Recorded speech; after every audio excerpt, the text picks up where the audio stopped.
shuffle. This looks wrong, but I'm gonna go for it anyway.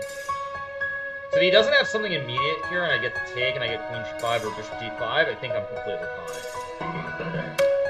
So it's either great for me or absolutely horrible, and I don't know which one. Probably it's horrible. I bet a computer will say I'm losing, but I think it's worth going for it.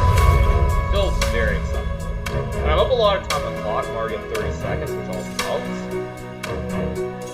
He's using his timer, but he's very smart. And either he's completely fine or better, maybe even winning, or he's much worse. Like, one wrong move and I win the game. Luckily for me, my moves are also easier than his, which being reactive moves.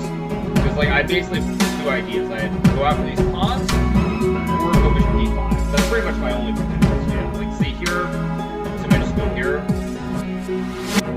And now he's coming with another move. So, again, I'm just chipping away at his pawn structure. He doesn't have anything quickly here. He's probably just in pawn structure.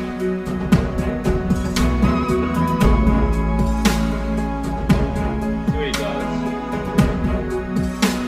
Bishop e4, which not one of the moves I was considering.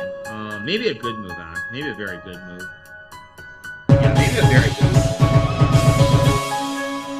Actually, I think that's a great move from my point. That's a very good move, I think. D3 takes knight f4, knight f4, knight e5. It's very, very hard. Yeah, so I go d3, continues with knight c5, h3, knight e4, h5. I think I'm gonna go for it.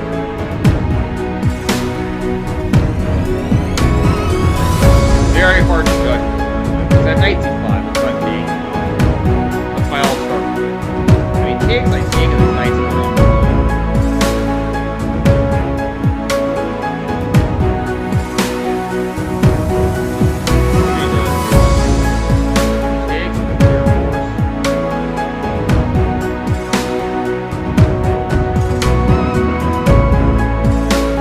Check, I just go up.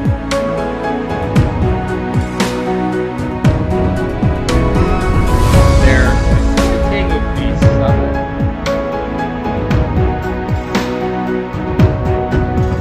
I don't know if this is right. This might not be right. There. Wait. Here to I ended up making a mistake. Now he's got all kinds of problems. Of course he finds rook c1, which is also a very good move. Might not be winning anymore.